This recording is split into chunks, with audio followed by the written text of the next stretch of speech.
She never imagined that one night in a billionaire's arms would leave her with more than memories. It left her with a secret that would change everything, and when he finally discovered the truth, the world as they knew it shattered. If you're watching this story unfold, hit that subscribe button now, because what happens next will leave you speechless. The crystal champagne flute slipped slightly in Sophie Martinez's trembling hand as she navigated through the sea of designer gowns and tailored tuxedos. The Grand Meridian Hotel ballroom sparkled with the kind of opulence she'd only seen in magazines, chandeliers dripping with thousands of crystals, ice sculptures melting slowly beside caviar towers, and laughter that rang with the careless confidence of people who'd never known struggle. She didn't belong here. Not as a guest, anyway. Sophie adjusted the crisp white shirt of her catering uniform, careful to keep the tray of hors d'oeuvres level as a woman in a blood-red Valentino dress brushed past without a glance. Invisible. That's what she was in this world, a ghost in black pants and sensible shoes, existing only to serve, never to be seen. Martinez. Table 7 needs refills. Move. The sharp bark of her supervisor, Gerald, cut through the classical music floating from the string quartet in the corner. Yes, sir. Sophie's voice was barely a whisper, swallowed by the cacophony of wealth around her. Her feet ached. She'd been on them for 6 hours already, and the charity gala showed no signs of winding down. She wove through clusters of guests discussing stock portfolios and Mediterranean vacations, her presence as unnoticed as the air they breathed. Just 3 more hours, she told herself. 3 more hours and you can pay this month's rent. Her mother's medical bills had consumed everything. Stage 3 breast cancer didn't care that Sophie was only 26, that she'd dropped out of community college to work 3 jobs, or that her dreams of becoming a teacher had evaporated like morning dew under the harsh sun of reality. Cancer didn't negotiate. Sophie approached table 7, mechanically refilling wine glasses with practiced efficiency. The guests continued their conversation as if she were furniture. Did you see James Crawford arrive? A woman with a diamond necklace that could probably fund Sophie's mother's treatment whispered loudly. Still single. Still devastatingly gorgeous. Still completely untouchable. Untouchable because he doesn't want to be touched, her companion laughed. I heard he hasn't had a serious relationship in 5 years. Not since. Shoo, don't mention her. You know he despises gossip. Sophie moved away, uninterested in the romantic tribulations of the wealthy. She had real problems. Across the ballroom, James Crawford stood with his back against the marble pillar, a tumbler of whiskey warming in his palm. He hated these events. Hated the performative philanthropy, the shallow conversations, the women who looked at him and saw dollar signs rather than a person. At 34, he built an empire from his father's moderate success, turning Crawford Industries into a multinational conglomerate worth billions. But success, he'd learned, was a peculiar prison. Everyone wanted something. No one wanted him. James? There you are.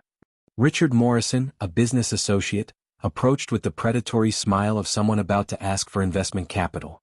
I wanted to introduce you to my daughter, Cassandra. She just returned from Paris. Not interested, Richard. James's voice was cold, final. But you haven't even. I said no. He drained his whiskey and walked away, ignoring the flash of anger in Richard's eyes. James moved toward the balcony, desperate for air that wasn't thick with perfume and pretense. As he turned, his shoulder collided with something. Someone, and suddenly champagne was cascading down his Tom Ford tuxedo. Oh God. Oh my God. I'm so sorry. James looked down at the catering server who'd crashed into him. She was frantically dabbing at his jacket with cocktail napkins, her face flushed with mortification, dark hair escaping from a practical bun.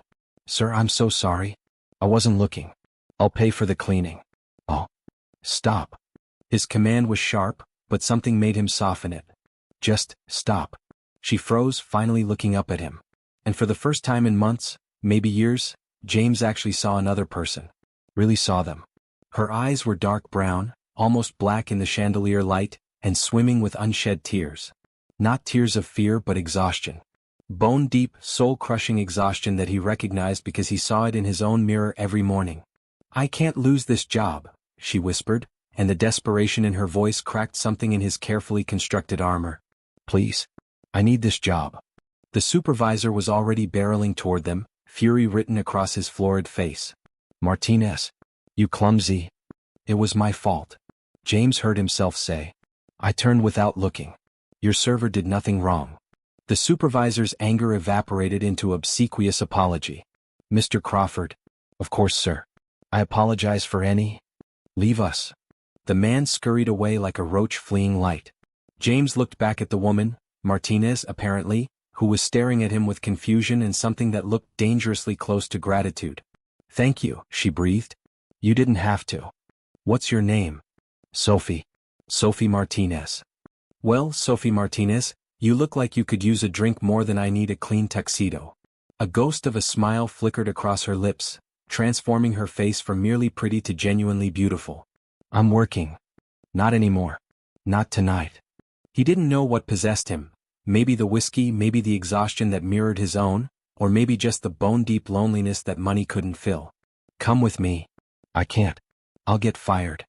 Not if I'm requesting your services. He softened the corporate terminology with a genuine smile, something his face had almost forgotten how to form. I'm one of the primary sponsors of this event. I'm allowed to monopolize staff.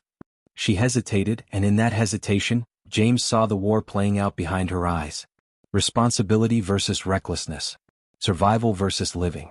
One drink, she finally said, the words tumbling out like a confession. Just one. He led her through the crowd, aware of the stares, the whispers that would fuel tomorrow's society pages. He didn't care. For the first time in 5 years, he felt something other than the numbing emptiness that had become his constant companion. The balcony was empty, overlooking the glittering cityscape of Manhattan. The November air was crisp, biting, alive. James shrugged off his damp tuxedo jacket and draped it over Sophie's shoulders before she could protest. I can't accept. You're shivering. She was. But not entirely from cold. He poured champagne from a bottle chilling in an ice bucket someone had left on the balcony table, the good stuff, the kind that cost more than she made in a week. They stood in silence, sipping expensive bubbles and breathing air that tasted like possibility. Why did you help me? Sophie asked finally, her voice almost lost in the wind. James considered the question. Because you looked like I feel. And how's that? Like you're drowning in a room full of people who can't hear you scream. She turned to face him fully, and in that moment something shifted. The masks they both wore, his of indifference, hers of invisibility, cracked and fell away. I'm drowning in medical debt, she said, the confession spilling out as if his honesty demanded her own. My mother has cancer. I work 3 jobs and it's still not enough. I'm 26 and I'm failing at the only thing that matters. You're not failing. You're fighting. What are you fighting? The question was bold, intimate in a way that conversations between strangers shouldn't be. James looked out at the city that had given him everything and left him empty. Emptiness. The kind that money can't fill and success can't cure. They talked for an hour. Then 2. The gala continued without them, the wealthy inside drinking and dancing and never missing the billionaire or the catering girl who'd vanished into the November night. Sophie told him about her mother, about her abandoned dreams of teaching, about the poetry she used to write before exhaustion consumed creativity. James told her about the pressure of empire, about the fiancé who'd left him 5 years ago when she realized he'd never love his business less than he loved her, about the isolation of being perpetually wanted but never truly known. When the champagne bottle was empty and the city lights blurred into starlight, James looked at Sophie and made a decision that defied every rule he'd lived by for the past 5 years. Come upstairs with me. It wasn't a command. It was an invitation. A question. Sophie should have said no. She should have returned to work, collected her paycheck, gone home to her studio apartment and her responsibilities and her carefully maintained survival. Instead she said, yes. The elevator ride to the penthouse suite was silent except for the thundering of Sophie's heartbeat. She caught their reflection in the polished gold doors, her in her rumpled catering uniform, drowning in his expensive jacket, and him with his shirt untucked, tie loosened, looking more human than any billionaire had the right to look. You can still change your mind, James said softly, his finger hovering over the button for the lobby. I can send you home. No judgment. No consequences. Sophie met his eyes in the reflection. In them she saw the same thing she felt, a desperate need to feel something real even if just for one night. To be someone other than the struggling daughter, the exhausted employee, the invisible ghost moving through a world that never saw her. I don't want to change my mind. The elevator doors opened directly into the penthouse suite. If the ballroom had been opulent, this was otherworldly. Floor-to-ceiling windows showcased Manhattan like a kingdom laid at their feet. The room was all clean lines and expensive taste, white marble, silver accents, abstract art that probably cost more than her mother's house. But Sophie barely noticed the luxury. She only noticed him. James stood at the window, his silhouette dark against the city lights, and when he turned to face her, the careful control he'd maintained all evening had cracked. What showed through wasn't the cold billionaire from the gossip columns. It was a man, lonely, vulnerable, hungry for connection. "I don't do this," he said, his voice rough. "I haven't, not since." "I know." Sophie set down her purse, a thrift store find held together with hope and safety pins. "I don't either." "Then why?" She crossed the distance between them, her sensible work shoes silent on marble that cost more per square foot than her monthly rent. "Because for the first time in 2 years I feel like a person instead of a ghost. Because you looked at me like I mattered. Because tomorrow I'll go back to drowning, but tonight." Her voice broke. "Tonight I want to feel alive." James cupped her face with hands that had signed billion-dollar deals but trembled now against her skin. "You matter, Sophie. You matter so damn much." When he kissed her, it wasn't gentle. It was desperate, two drowning people finding air in each other's breath. Sophie tasted whiskey and loneliness and something that felt dangerously close to hope. His jacket slipped from her shoulders, pooling on the marble like a puddle of expensive fabric. Her fingers fumbled with his shirt buttons, clumsy with need and nervousness. James's hands found the hem of her uniform shirt, and she pulled back just long enough for him to lift it over her head. "You're beautiful," he whispered against her collarbone, his lips tracing the hollows that exhaustion and skipped meals had carved. "So damn beautiful." "I'm not." "Don't." He pulled back to look at her, really look at her, in a way no one had in longer than she could remember. "Don't diminish yourself. Not here. Not with me." They moved to the bedroom, leaving a trail of discarded clothing. His designer shirt, her practical bra, his belt, her pants, pieces of armor shed until they were just two people desperate for connection in a world that had left them isolated. The sheets were silk, cool against Sophie's flushed skin. The city lights streamed through the windows, painting them in silver and shadow. And when James touched her, really touched her, with reverence and hunger and an aching tenderness, Sophie felt something inside her crack open. She'd expected this to be quick, transactional, a moment of escape from reality. But James touched her like she was precious. Like she was art. Like she was something worth savoring. His lips traced the curve of her hip, the inside of her wrist, the pulse point at her throat. He learned her body like it was scripture, and when she arched beneath him, gasping his name, he captured the sound with a kiss. "Stay with me," he breathed against her mouth. "Don't disappear. Stay right here." "I'm here," she promised, her nails raking down his back, grounding them both in the present moment. "I'm here." When they finally came together, it was with a desperation that bordered on sacred. Sophie felt tears slip down her temples, not from pain, but from the overwhelming relief of being seen, being held, being wanted for something other than what she could provide. James moved inside her with a gentleness that belied his earlier urgency, watching her face, reading every gasp and shudder. And when she shattered beneath him, crying out into the silk pillows, he followed her into that beautiful oblivion with her name on his lips like a prayer. Afterward, they lay tangled in sheets that cost more than her car, breathing hard, hearts racing in sync. The city continued outside, indifferent to the small miracle that had occurred in this penthouse suite. James pulled Sophie against his chest, his heartbeat strong beneath her ear. She fit there perfectly, as if her body had been designed to occupy this exact space. "Tell me something true," he murmured into her hair. "Something you've never told anyone." Sophie was silent for a long moment, her fingers tracing idle patterns on his chest. "Sometimes I'm angry at my mother for getting sick. For needing me. For making me give up everything." The confession tasted like poison. What kind of daughter thinks that? The human kind. James's arms tightened around her. The exhausted kind. The one who's drowning. "It doesn't make you bad, Sophie. It makes you real." "Your turn. Tell me something true." James stared at the ceiling, at shadows dancing across expensive plaster. "I've built an empire and I'd trade it all, every dollar, every property, every success, for one person who loved me for who I am, not what I have." Sophie tilted her head up to look at him. In the silver light, his face was unguarded, young, almost vulnerable. "I don't know what you have, James. I only know who you are right now. And right now you're enough." He kissed her forehead, a gesture so tender it made her chest ache. Stay the night. She should have said no.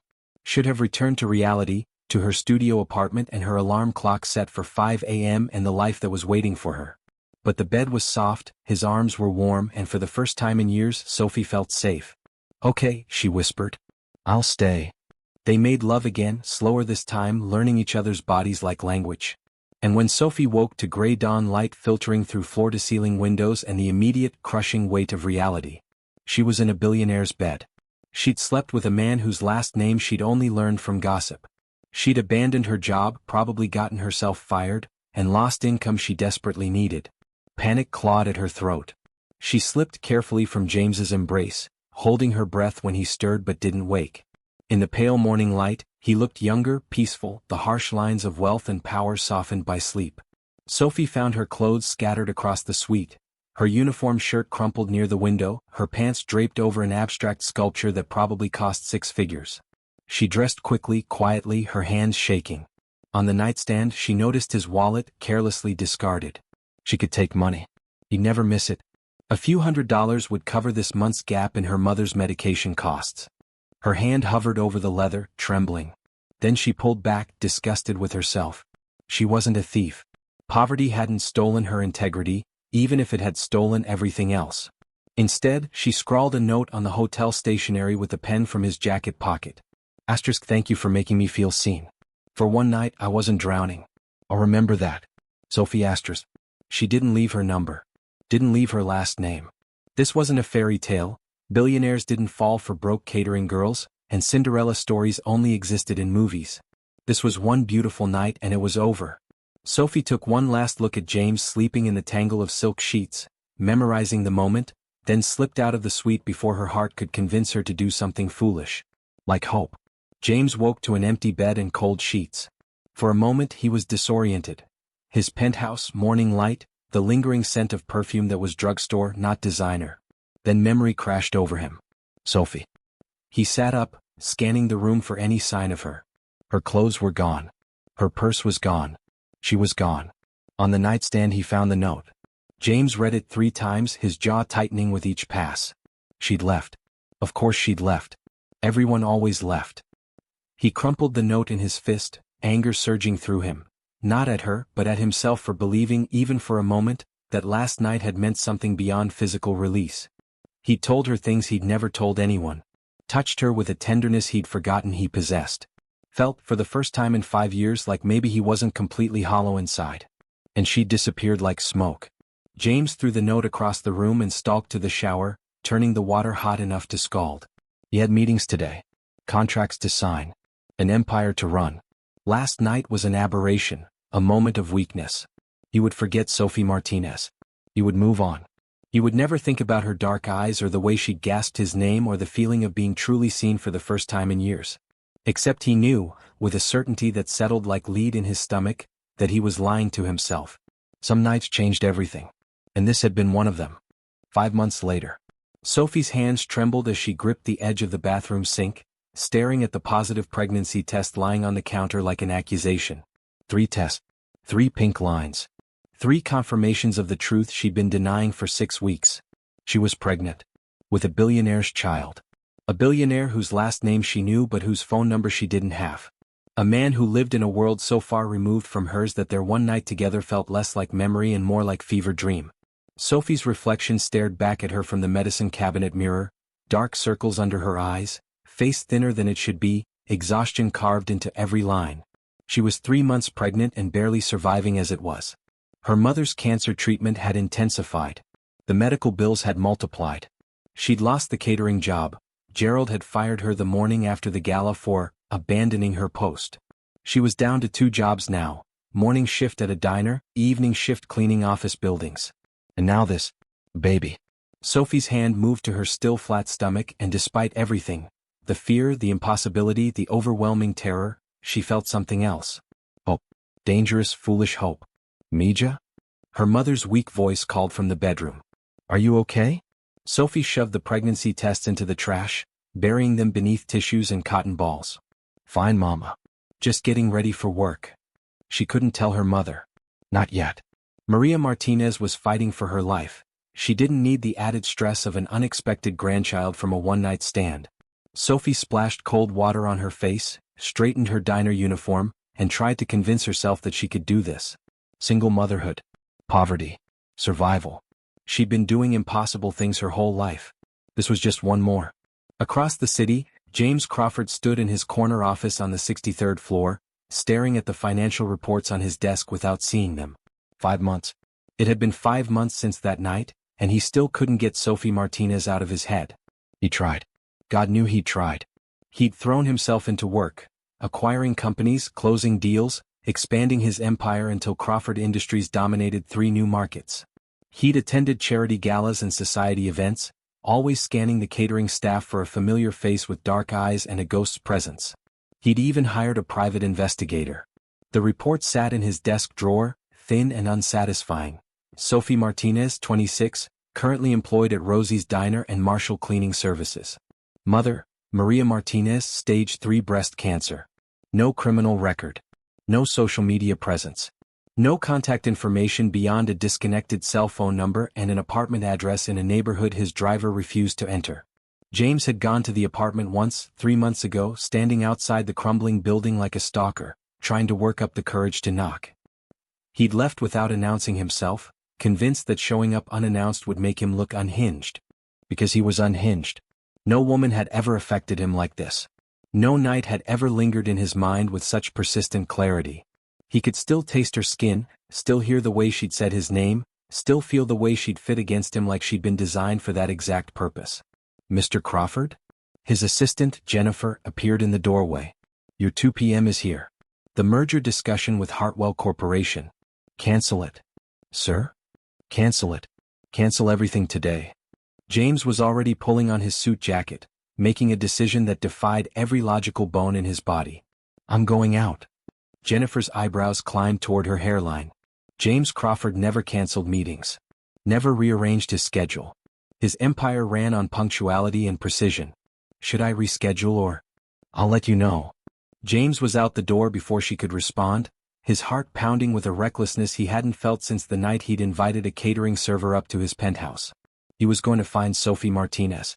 He was going to get answers. And he was going to figure out why one night with a stranger had shattered 5 years of carefully maintained emotional distance.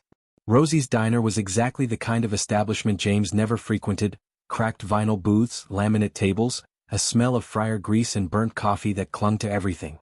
The lunch rush was thinning, leaving behind scattered customers nursing bottomless cups of coffee and slice of pie.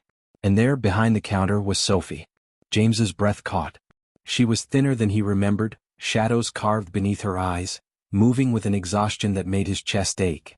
But she was still beautiful, still possessed that same quiet dignity that had drawn him to her 5 months ago. He slid into a booth near the back, watching her work. She moved efficiently, mechanically, refilling coffee and clearing plates with the same invisible quality she'd had at the gala. None of the customers really saw her. But James saw everything. He saw the way she pressed a hand to her lower back when she thought no one was looking. Saw the slight grimace when she bent to pick up a dropped fork. Saw the moment she paused by the kitchen, gripping the counter with white knuckles and breathing deeply as if fighting nausea. And then he saw her hand, just for a moment, press against her stomach in a gesture that was protective, maternal, unmistakable. The world tilted. No, it couldn't be. But even as his mind rejected the possibility, his gut knew the truth with absolute certainty. Sophie was pregnant. James's hands gripped the table so hard the laminate creaked. 5 months. She'd disappeared 5 months ago. The timeline aligned with horrifying precision. What can I get you? He looked up. Sophie stood beside his booth, order pad in hand, her professional smile firmly in place. And then their eyes met. The color drained from her face. The order pad slipped from her fingers, clattering on the linoleum. James? His name was barely a whisper, laced with shock and something that looked like terror. Sophie. He kept his voice even, controlled, even though everything inside him was chaos. We need to talk. I'm working. I can wait. You shouldn't be here. Her eyes darted around the diner, as if his mere presence might shatter the careful life she'd constructed. Please. Just go. Not until we talk. He leaned forward, lowering his voice. 5 months, Sophie. You disappeared for 5 months. No number. No way to reach you. Do you have any idea? He stopped, his eyes dropping to where her hand had unconsciously moved to her stomach again. Are you pregnant? The question hung between them like a bomb. Sophie's face went from pale to ghost white. I need to get back to work. Answer the question. You need to leave. Sophie. Please. Her voice cracked and James saw tears gathering in her dark eyes. Please just go. You got what you wanted that night. We both did. It's over. Just leave me alone. She turned and fled toward the kitchen, leaving James sitting in the booth with his world crumbling around him. The other waitress, Rosie, based on the name tag, approached with a scowl. You bothering my girl? No. James pulled out his wallet, dropped $200 bills on the table for a cup of coffee he'd never ordered. What time does her shift end? Rosie's eyes narrowed. You some kind of stalker? I'm the father of her child. The words came out before he could stop them, but once spoken, James knew them to be true with unshakable certainty. Rosie's expression shifted from suspicious to calculating. She gets off at 3. But if you hurt her, if you make her life harder than it already is, you'll have me to answer to, money or no money. I'm not here to hurt her. Then why are you here? James looked toward the kitchen where Sophie had disappeared, his jaw tight. Because 5 months ago I let the best thing that ever happened to me walk away. I'm not making that mistake twice. Sophie locked herself in the diner's bathroom and threw up. Morning sickness had been bad for weeks, but this was different. This was panic, pure and visceral. James had found her. He'd seen her. He knew. Or at least he suspected. And James Crawford wasn't the type of man who let questions go unanswered. Sophie splashed cold water on her face, staring at her reflection with something close to despair. She'd known this moment would come eventually, had known that secrets this big couldn't stay buried forever. But she'd hoped for more time. Time to figure out what to say. Time to decide if she even wanted him involved. Time to prepare for the inevitable moment when a billionaire father decided he wanted custody of his child and had the legal resources to take what he wanted. Her phone buzzed in her apron pocket. A text from the hospital. Your mother's lab results are ready.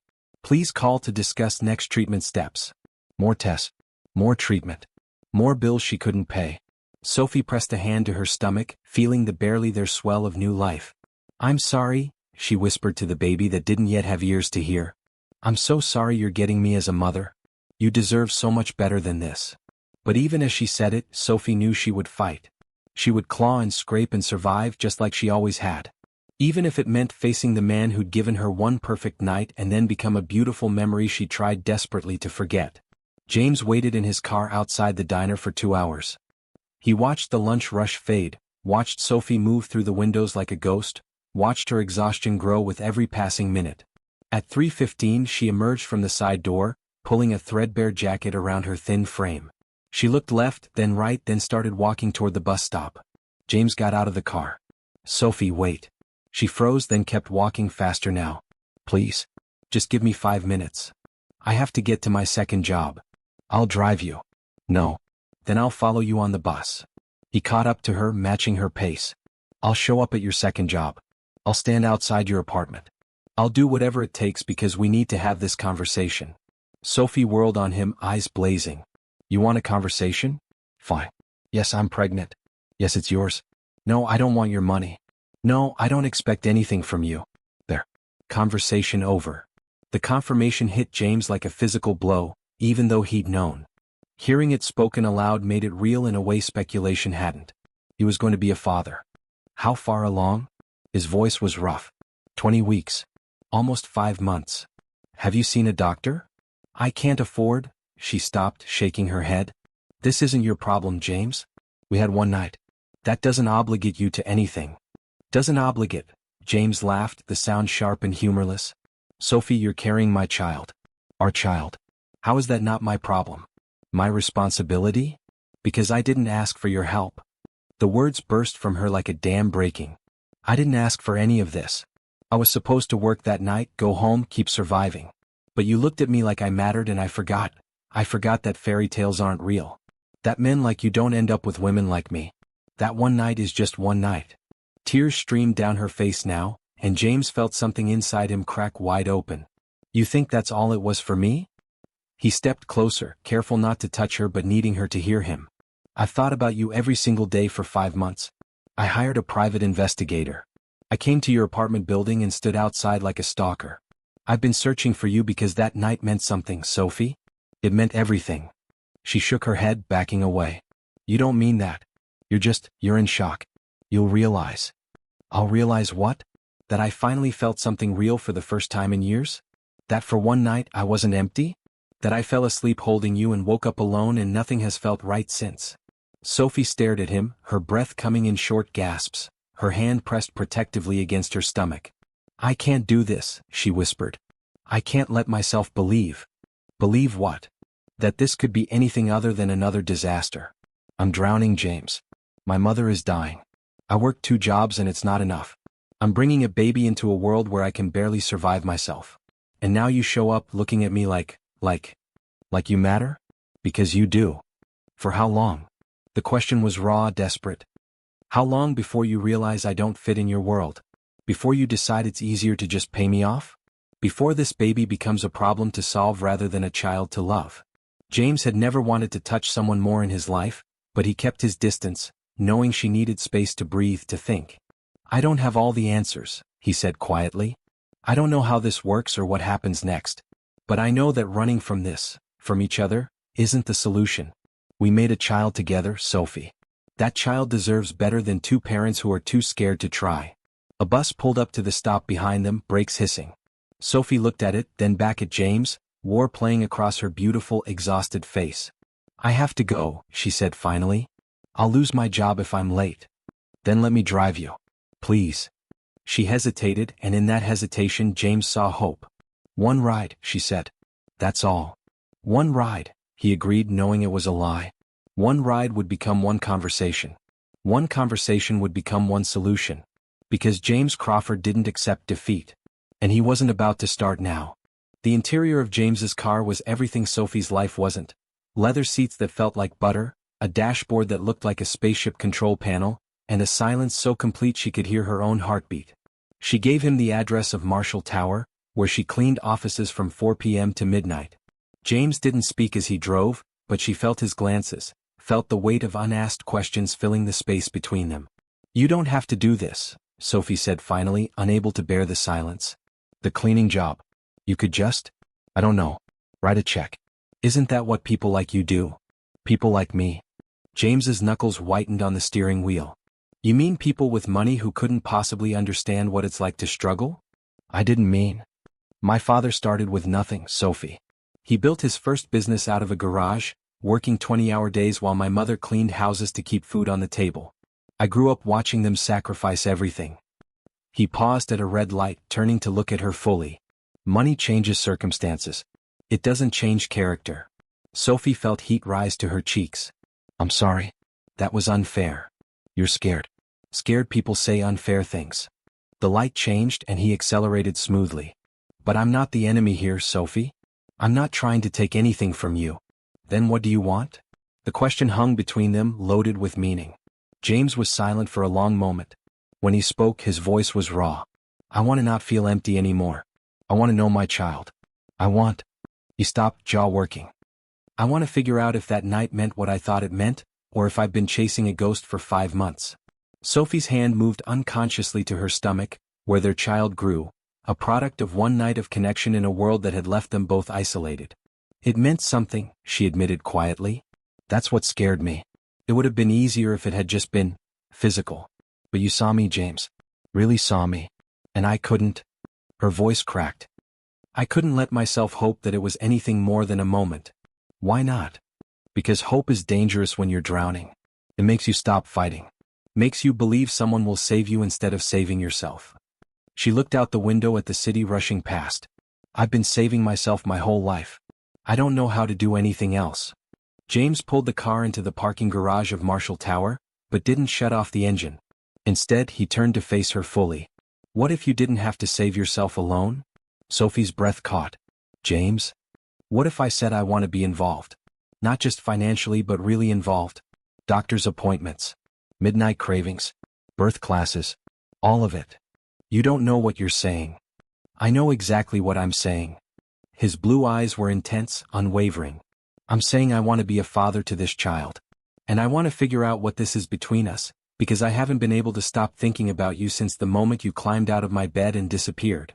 Tears burned behind Sophie's eyes. "You live in penthouses and I clean office buildings. You have a private investigator and I have 2 jobs that don't cover my mother's medical bills. This isn't a fairy tale, James. This is real life, and in real life, people like us don't end up together. Then we'll write a different story." He reached across the console, his hand hovering near hers, asking permission. "Let me help, Sophie. Let me be part of this." She should have pulled away. Should have reminded herself that billionaires didn't fall for cleaning ladies, that one night of passion didn't equal a lifetime commitment, that accepting help was the first step toward losing everything. But she was so tired. Tired of fighting alone. Tired of drowning. Tired of pretending she was strong enough to carry the world on her shoulders. Sophie let her hand meet his, their fingers intertwining with a rightness that terrified her. "I'm scared," she whispered. "Me too. What if this doesn't work? What if it does?" They sat in the parking garage for an hour, missing her shift entirely, and Sophie told him everything. She told him about her mother's diagnosis 3 years ago, about dropping out of college with only 1 semester left. About the medical bills that multiplied like rabbits, the insurance that covered nothing, the specialists who required payment up front. She told him about the pregnancy, about finding out 8 weeks ago and spending every night since then crying into her pillow, terrified and alone. About the free clinic where she'd gotten 1 ultrasound and been told everything looked healthy but follow-up appointments cost money she didn't have. She told him about the guilt for resenting her mother, guilt for bringing a child into poverty, guilt for that one night of selfishness that had led to this impossible situation. And James listened. He didn't interrupt. Didn't offer solutions. Just listened with an intensity that made Sophie feel like every word mattered. When she finally finished, her voice hoarse from talking, James was quiet for a long moment. "I want to meet her," he said finally. "Who?" "Your mother. I want to meet the woman who raised someone as strong as you." Sophie's breath caught. "James, she's not doing well. The cancer has spread. The doctors say." She couldn't finish the sentence. "All the more reason."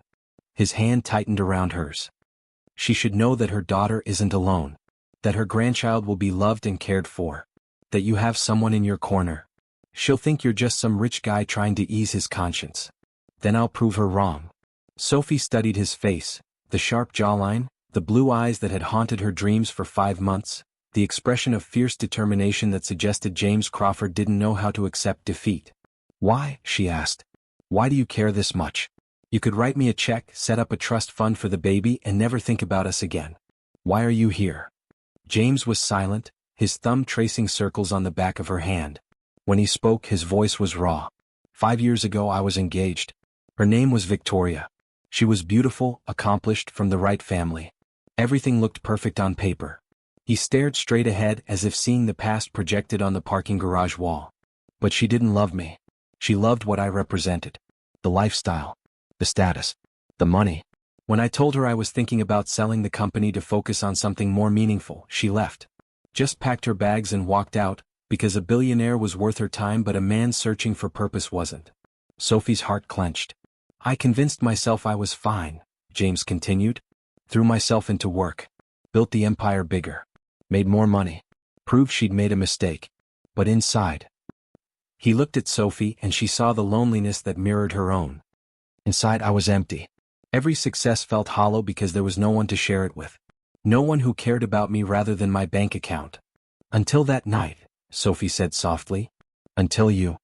His hand came up to cup her face, his touch gentle. "You didn't know who I was at first. You just saw a man in a tuxedo who'd spilled champagne on himself. And even after you knew, you didn't treat me differently. You talked to me like I was a person, not a checkbook. You shared your pain and listened to mine. And when we were together..." He swallowed hard. "When we were together, I felt like I mattered for the first time in years." Tears spilled down Sophie's cheeks. "I felt the same way. Then give us a chance. Not because of the baby, though God knows I want to be part of that child's life. But because that night meant something. Because we saw each other when the rest of the world looked right through us. Because I've spent 5 months trying to forget you and failing miserably." Sophie wanted to say yes. Wanted to lean into his touch and believe in fairy tales and accept that maybe, just maybe, one night could change everything. But reality was a harsh teacher. "My mother is dying," she said, her voice breaking. "I'm barely surviving. I'm bringing a baby into a world where I don't know how I'll pay rent next month. And you're..." She gestured at the luxury car, at his designer suit, at the gulf between their worlds. "You. How does this possibly work? We figure it out. Together." James leaned forward, his forehead resting against hers. "Let me help with your mother's medical bills. Let me take you to a proper obstetrician. Let me? No. Sophie pulled back, panic rising. I can't let you pay for everything. I can't be some charity case you rescue to ease your conscience. It's not charity, Sophie. It's... What? What is it? She was crying openly now, fear and hope warring inside her. What happens when you realize this is too hard? When the novelty wears off and you're stuck with a broke single mother and a baby who cries at 3 a.m.? What happens when you meet someone from your world? Someone sophisticated and educated who fits into your life? That's not going to happen. You don't know that. Yes, I do. His voice was fierce, absolute. Because I've spent 5 years in that world, Sophie. 5 years attending galas and dating women who looked perfect on paper and felt like mannequins in my arms. And then I spent one night with you, one real, honest, genuine night, and it changed everything. So yes, I do know. I know that I'd rather have you in your catering uniform than any socialite in couture. I know that you're struggling and fighting and surviving makes you more real than anyone I've ever met. And I know that walking away from you would be the biggest mistake of my life. Sophie stared at him, her heart pounding so hard she could barely breathe. I'm terrified, she whispered. So am I. What if we screw this up? What if we hurt each other? Then we'll figure it out. Together. He brushed tears from her cheeks with his thumbs. But we have to try, Sophie. For us. For this baby. We have to at least try. She looked at him, really looked at him, and saw not the billionaire from the gossip columns but the lonely man from that November night. The one who'd touched her like she was precious. The one who'd listened to her dreams and shared his own emptiness. The one who'd given her the most terrifying and wonderful gift. Hope. Okay, she breathed, the word barely audible. Okay, we'll try. James's entire face transformed, the careful control shattering into something that looked dangerously close to joy. He pulled her across the console, kissing her with a desperation that spoke of 5 months of longing and fear and searching. Sophie kissed him back, tasting salt from their mingled tears and something sweeter, the possibility of a future neither of them had dared to imagine. When they finally broke apart, both breathing hard, James rested his hand on her stomach where their child grew. Hi, baby, he said softly, his voice thick with emotion. I'm your daddy. And I promise you, I promise both of you, I'm going to spend every day proving I deserve to be part of your lives. Sophie covered his hand with hers, and for the first time in 5 months, she let herself believe that maybe, just maybe, drowning wasn't her only option. Maybe someone could save her after all. Or better yet, maybe they could save each other. 3 months later. Sophie woke to sunlight streaming through floor-to-ceiling windows and the gentle weight of James's arm draped across her very pregnant belly. 8 months pregnant now. The baby, a girl they'd learned, kicked against her ribs as if protesting the comfortable cocoon of expensive sheets and memory foam that had replaced Sophie's lumpy futon. So much had changed in 3 months. Everything had changed. James stirred beside her, his hand moving instinctively to her stomach, a gesture that had become as natural as breathing. Good morning, Princessa, he murmured to her belly, his voice still rough with sleep. Did you keep Mama awake all night again?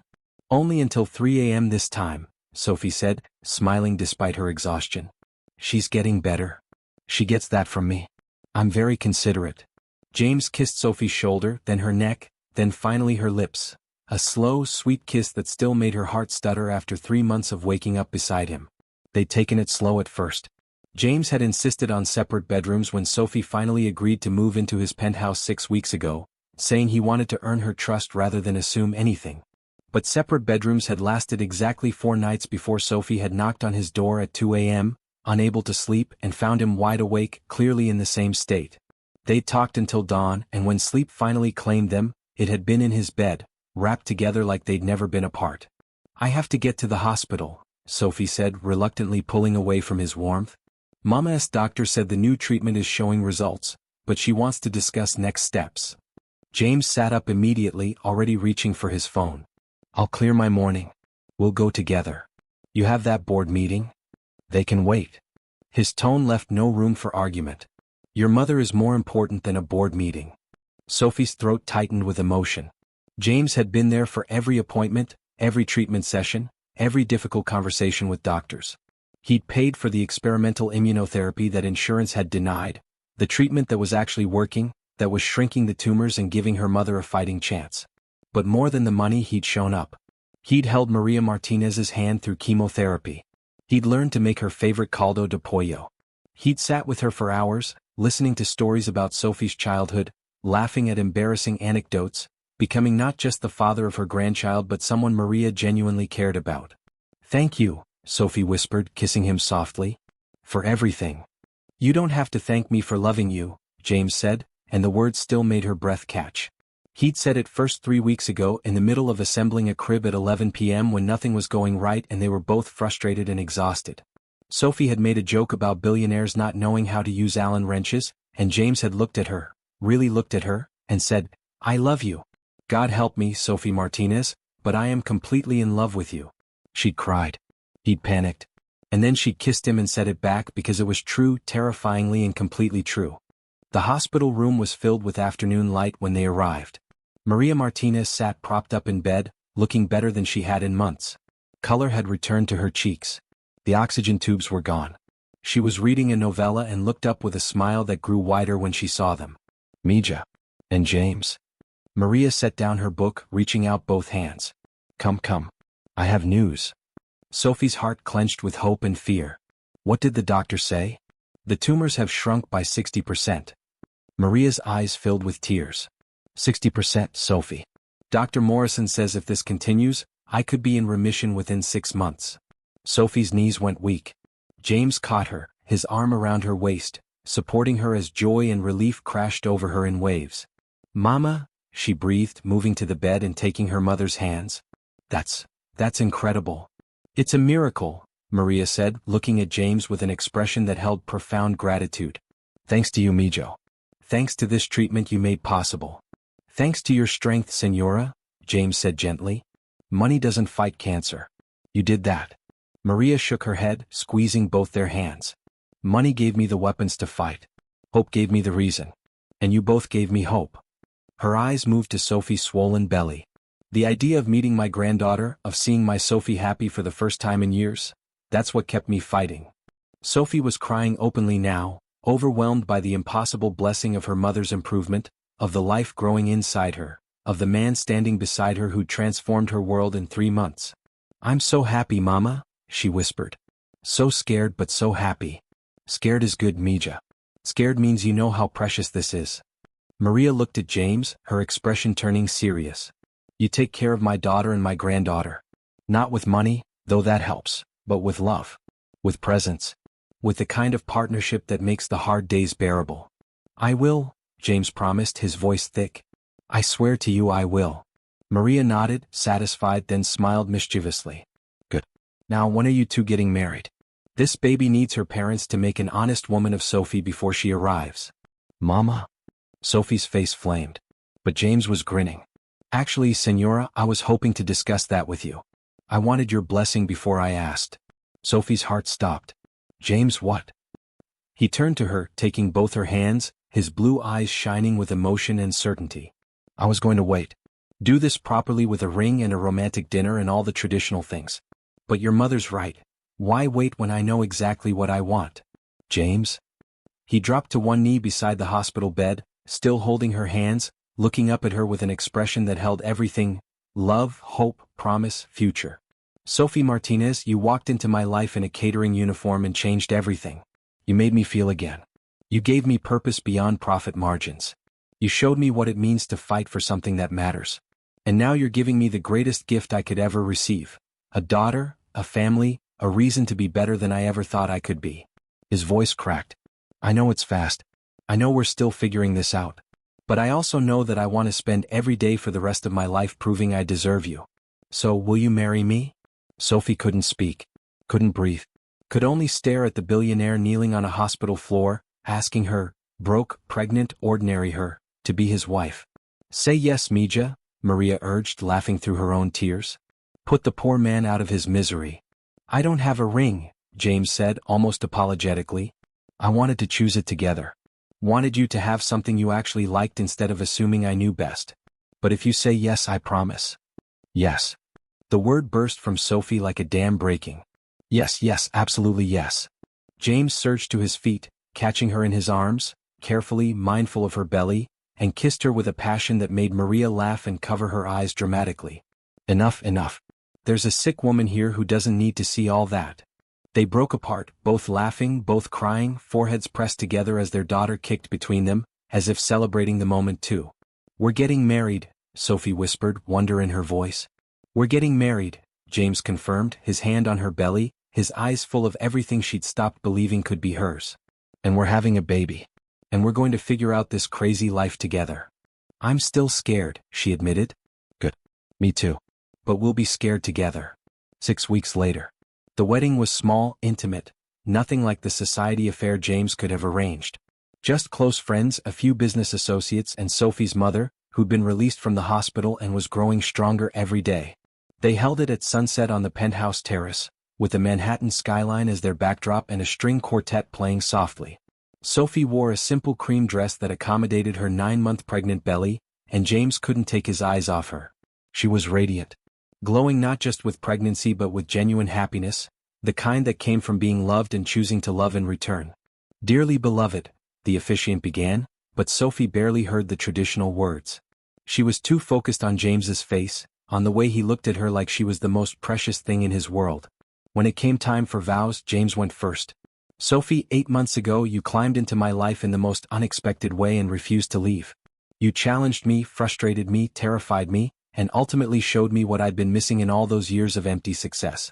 You taught me that real wealth isn't measured in bank accounts but in moments like this, standing here with the woman I love, about to become a husband and a father, knowing that I'm exactly where I'm meant to be. I promise to always see you, to fight for us, to be the partner you deserve. I promise to be a father our daughter can be proud of. And I promise that every single day, I'll work to deserve the gift of your love." Sophie was crying before he finished, and when it was her turn, she had to take a breath to steady herself. "James, you saw me when I was invisible. You held me when I was drowning. You gave me hope when I'd forgotten what it felt like. You showed me that fairy tales can be real if you're brave enough to believe in them. I promise to be your partner in every sense, in business and life, in joy and hardship, in the quiet moments and the chaos. I promise to love you not for what you have but for who you are. And I promise that our daughter will grow up knowing that real love exists because she'll see it every day in how we love each other." There wasn't a dry eye on the terrace. When the officiant pronounced them husband and wife, James kissed Sophie with a tenderness that spoke of promises kept and futures beginning. And their daughter, as if unable to contain her excitement, chose that exact moment to kick so hard that both parents felt it. They broke apart laughing, James's hand on Sophie's belly, both of them marveling at the impossible series of events that had led to this moment. One night had changed everything. And every day since had been a choice, to love, to trust, to build something real from the ashes of loneliness. 2 weeks later. Sophie's water broke at 3 a.m., right in the middle of James attempting to cook her midnight French toast because their daughter had very specific cravings. "Oh," Sophie said, looking down at the puddle on the kitchen floor. "Oh no, James." He dropped the spatula, his face going pale. We need to hospital." "No. Right now. Where's the bag? Where are the keys? Why is everything wet? Oh God, the baby. The baby is coming. I'm going to be a father. I'm not ready. Are you ready? Nobody's ready. We should have practiced more. Do we know how to be parents? What if? James?"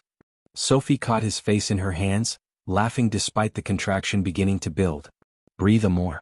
We've got this." "Right. Yes. Breathing. I can do that." He took a deep breath, his panic transforming into focused determination. "Okay. Hospital. Let's go have a baby." The labor was long, 14 hours of contractions and breathing exercises, and James holding Sophie's hand through every moment, whispering encouragement, wiping her forehead, being exactly what she needed. And then at 5:47 p.m. on a perfectly ordinary Tuesday, their daughter entered the world with a lusty cry that announced she had opinions and intended to share them. "She's perfect," the nurse said, placing the tiny, screaming bundle on Sophie's chest. "Absolutely perfect."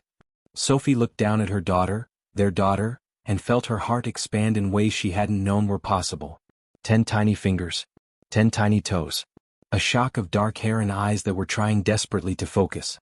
"Hi, baby girl," Sophie whispered, tears streaming down her face. "Hi, Mira. We've been waiting for you, Mira." They'd chosen the name together, a name that meant wonder, and behold, a reminder to always see the miracles in life. James stood beside the bed, one hand on Sophie's shoulder, one finger captured in his daughter's impossibly small fist, looking absolutely thunderstruck. "We made that," he said, his voice full of wonder. We made a person. We did. Sophie looked up at him, at her husband, at the father of her child. We made a miracle. James leaned down, kissing Sophie's forehead, then pressing his lips to Myra's tiny head. "Hi, Princessa," he murmured. "I'm your daddy. And I promise both of you, I will spend every day of my life making sure you know how loved you are." 3 months later. The penthouse had transformed from a sterile showcase into a home. Baby equipment cluttered the pristine surfaces. Burp cloths draped over designer furniture. The abstract art had been replaced with black and white photos.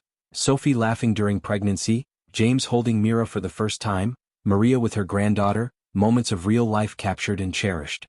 Sophie sat in the nursery's rocking chair, nursing Mira while James worked beside her on his laptop, both of them comfortable in the sleepless chaos of new parenthood. "Your mother called," James said, looking up from a contract he was reviewing. "She wants to know if we're coming for Sunday dinner." "We should. She's been feeling so much better lately." Sophie looked down at Mira, who was nursing contentedly, her tiny hand resting on Sophie's chest. "The doctors say she might achieve full remission by spring." "That's incredible." James set aside his laptop, moving to sit on the ottoman in front of the rocking chair. "You know what else is incredible?" "What?" "This. How much everything has changed." He reached out, stroking Myra's soft hair. 8 months ago I was empty. Successful but hollow. And now I have a wife I adore, a daughter who owns my heart, and a mother-in-law who taught me to make tamales. Sophie laughed softly. "Not very good tamales, but you're improving." "Hey, I'm an excellent tamale maker. Mira agrees with me." He smiled at his daughter, who had milk dribbling down her chin and looked utterly content. "Don't you, Princessa?" Mira released Sophie's breast with a satisfied sigh, milk-drunk and drowsy. "She's perfect," Sophie whispered, wiping her daughter's mouth. "Sometimes I still can't believe she's ours." "Believe it." James took Mira carefully, lifting her to his shoulder for burping. "Every 3 a.m. feeding, every diaper explosion, every moment of this chaotic, wonderful, terrifying adventure is ours." Sophie watched him pace the nursery, gently patting their daughter's back, murmuring soft nonsense in Spanish that he'd been learning from Maria. He'd been right that night in the parking garage, they'd figured it out together. The struggles hadn't disappeared. Sophie still occasionally panicked about money, even though James had established trusts and accounts that meant she'd never have to worry again. James still worked too many hours, though he'd cut back significantly to be present for his family. They argued about small things, whose turn it was to change diapers, whether to hire a nanny, how to balance work and parenthood. But they faced it all together. And somehow that made all the difference. Mira burped impressively and James laughed. "That's my girl. Definitely takes after her mother in that department." "Excuse you, I am a delicate flower who never burps. You burped the alphabet last week after drinking sparkling water. That was a one-time thing." They were both laughing when Maria appeared in the nursery doorway, looking healthier than she had in years, her hair growing back in silver and beautiful. "My family," she said, smiling at the scene before her. "All together and happy. This is what I fought for." Sophie stood, moving to embrace her mother carefully, mindful of Mira between them. "We love you, Mama." "I love you too, Mija. All of you."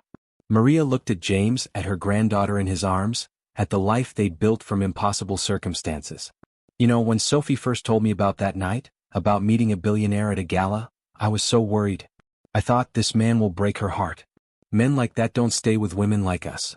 "Mama," Sophie started, but Maria held up a hand. "But I was wrong. You didn't just stay, James. You showed up. You fought for her, for us, for this family.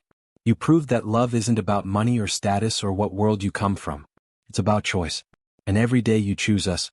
That makes you richer than any bank account ever could." James's eyes were suspiciously bright. "Thank you, Maria. That means everything. Now come.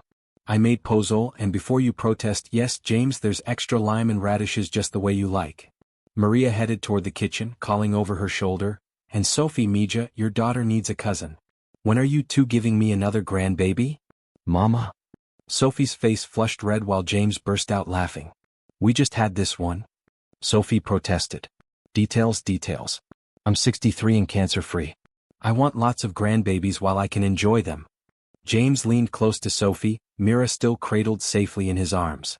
"You know, your mother makes a good point. Don't you start. I'm just saying Mira might like a sibling. Eventually. In a year or 2. Or 5. Whenever you're ready." He kissed her softly. No pressure. Sophie rolled her eyes, but she was smiling. Let me survive the first 3 months of motherhood before we plan more babies. Deal.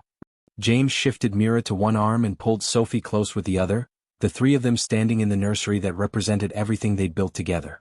But for the record, I'd have 10 babies with you if that's what you wanted. 10? Okay, maybe 5. 3? 2. I'm negotiating here. Sophie laughed, resting her head on his shoulder, breathing in the scent of baby powder and expensive cologne and home. Let's just focus on this one perfect girl for now. Sounds perfect to me. They stood there for a long moment, a family forged from one night of connection and 3 months of choosing each other every single day. Outside, Manhattan glittered with possibility. Inside, they had everything that mattered. One night had changed Sophie's life forever. But every day since had been a choice, to love, to trust, to build something real. And as Mira sighed contentedly in her father's arms, her tiny hand reaching out to grasp her mother's finger, Sophie knew with absolute certainty that every struggle, every fear, every moment of doubt had been worth it.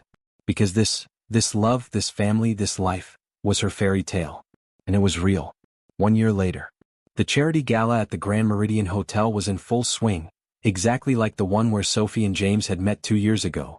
But this time, Sophie walked through the ballroom in a designer gown, her hand in James's, no longer invisible but still remembering what it felt like to be. There she is. James pointed to where Maria stood with Mira, who was almost a year old and toddling around in a tiny dress, charming everyone she encountered. But Sophie's attention was drawn to the catering staff moving through the crowd, ghosts in black and white, serving people who didn't see them. James, she said suddenly, I have an idea. 3 months later, the Martinez Crawford Foundation launched its first initiative, full college scholarships for service industry workers and their children, complete coverage for family medical emergencies, and a program matching struggling families with resources they needed. At the press conference, Sophie stood at the podium, 8 weeks pregnant with their second child, and told her story. She told it without shame, without apology, the struggle, the poverty, the one night that changed everything. Nobody should have to choose between their dreams and their family's survival, she said, looking out at the crowd. Nobody should feel invisible. And nobody should have to face their battles alone. This foundation exists to ensure that one night, one moment of connection, one act of kindness, one opportunity, can change someone's life forever. The way it changed mine. The audience rose in standing ovation, but Sophie only had eyes for James, standing in the front row with Mira on his hip, both of them looking at her like she'd hung the moon. Later, as they drove home through the city that had given them everything, James reached for Sophie's hand. I love you, he said simply. I love you too. No, I really love you. I love the life we've built. I love our daughter. I love this new baby growing inside you. I love that you took our story and turned it into something that will help thousands of people. I love every single thing about this impossible, wonderful, chaotic life we've created. Sophie squeezed his hand, looking out at the Manhattan skyline that had once seemed so impossibly distant. You know what the best part is? What? We're just getting started. And as they drove home to their daughter and their future, Sophie reflected on how one night had indeed changed her life forever. But it was all the nights after, all the days of choosing love, choosing each other, choosing to believe in impossible things, that had truly transformed everything. The end. If you loved this story of hope, love, and second chances, drop a comment below. Tell us what you thought and where you're watching from. We love hearing from our viewers around the world. And remember, love always finds the most beautiful of hearts like yours.